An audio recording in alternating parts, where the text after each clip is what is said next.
পর একটা বলতে থাকেন, তাহলে তো ভাই কোনো দিকে শুরু করা যাবে না। আমাদেরকে তো একটা শুভ কাজ আগে শুরু করতে হবে। রাষ্ট্রীয় তহবিল থেকে আপনি নির্দিষ্ট কোনো দলের লোককে দিতে পারেন না, তাহলে তাদের আর আমাদের মধ্যে পার্থক্য হলো কি?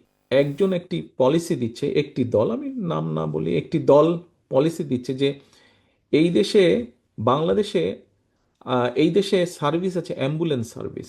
আপনি 111 বা 999 কল করবেন, অ্যাম্বুলেন্স আসবে আপনার কাছে। হঠাৎ হার্টের ব্যথা হলো বা অ্যাক্সিডেন্ট হলো, কিছু হলো, অ্যাম্বুলেন্স আসবে। তো অ্যাম্বুলেন্স আসতে তখন খুব সম্ভবত বহু বছর আগের কথা, তো যতটুকু আমার মনে আছে বোধহয় 15-20 মিনিট সময় লাগতো বোধহয় অ্যাম্বুলেন্স আসতে। তারা পলিসি তৈরি করছে যে কিভাবে এইটিকে 3 মিনিট সময় কমানো যায়, যে 20 মিনিট যদি লাগে তাহলে 17 মিনিটে যাতে আসতে পারে, এরকম মিনিটের হিসাবে তারা পরিকল্পনা তৈরি করছে।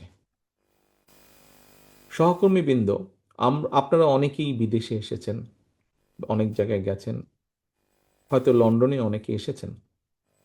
আসলে দেখলে, এই দেশগুলো দেখলে মনে হয় যে আহা, এই দেশটি এত ভালো, আমার দেশটি কেন ভালো না এত। সহকর্মীবৃন্দ, আমার দেশটিকে যদি ভালো করতে হয় তাহলে তো আমাদেরকে দেশ নিয়ে ভাবতে হবে, দেশ নিয়ে কথা বলতে হবে।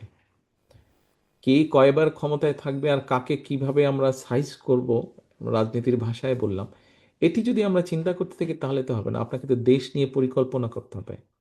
আপনাকে দেশের যারা ভবিষ্যৎ শিশু, আপনারা শিক্ষা নিয়ে পরিকল্পনা করেছেন, কথা বলেছেন, এখানে শিক্ষা নিয়ে আপনাদের সামনে তুলে ধরা হয়েছে। এই শিক্ষা ব্যবস্থা কিরকম করব। শুধু শিক্ষা ব্যবস্থা কিরকম করব না, আমরা প্রাথমিক শিক্ষকদেরকে কিভাবে ট্রেনিং দিতে চাই। কারণ আপনি প্রাথমিক স্কুল বানান, নতুন বিল্ডিং বানান, রং করেন, আপনি নতুন বই দেন, বিভিন্ন যাই দেন না কেন, কিন্তু আপনার শিক্ষকের ট্রেনিং যদি ভালো না থাকে, কোয়ালিটি যদি ভালো না থাকে, তাহলে তো লাভ হবে না, তাই নয়? তাহলে তো আপনি ভালো শিক্ষার্থী গড়ে তুলতে পারবেন না, ভবিষ্যৎ প্রজন্মকে আপনি ভালো করে গড়ে তুলতে পারবেন না। কাজেই সেই শিক্ষককে আমরা কিভাবে ট্রেনিং দিব?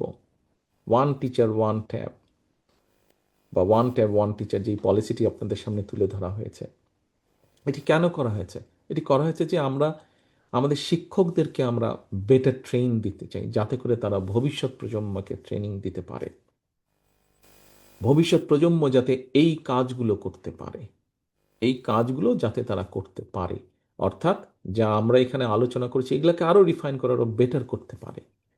কিন্তু আপনারা দেখেন এই মুহূর্তে শুধু হইচই, শুধু ক্যাবা, শুধু কনফিউশন, শুধু বিভিন্ন রকম আহ, মানে অনেক কথা, অনেক কাজ, যেগুলোর ভিতরে কোনো সাবস্টেন্স নেই।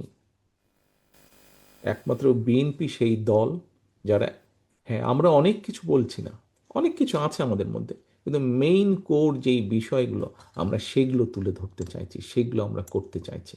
একটু আগে বললেন যে একজন, আমি শুনেছিলাম বলছিলেন যে এখানে যখন ইমাম মুয়াজ্জিম সাহেবদের জন্য আমরা একটি বিষয় চিন্তা করেছি, একজন দাঁড়িয়ে তখন বললেন যে মসজিদের কারেন্ট ফ্রি করা যায় কিনা, মনে হয় একজন প্রশ্ন করেছিলেন, খুব সম্ভব।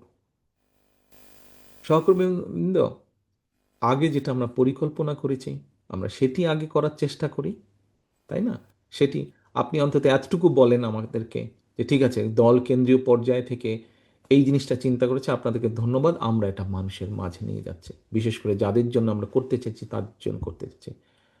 আপনি যদি একটার পর একটা বলতে থাকেন তাহলে তো ভাই কোনো দিকে শুরু করা যাবে না। তো আমাদেরকে তো একটা শুভ কাজ আগে শুরু করতে হবে, শুরু করলে ধীরে ধীরে আমরা যাব।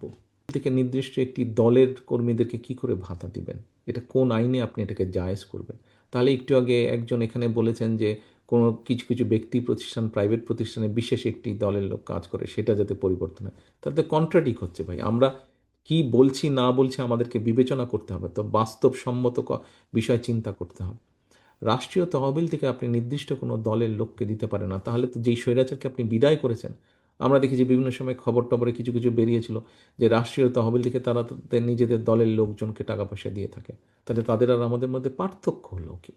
অবশ্যই তো তাদের থেকে আমাদের পার্থক্য থাকতে হবে, মানুষ তো সেটাই প্রত্যাশা করে আমাদের কাছে।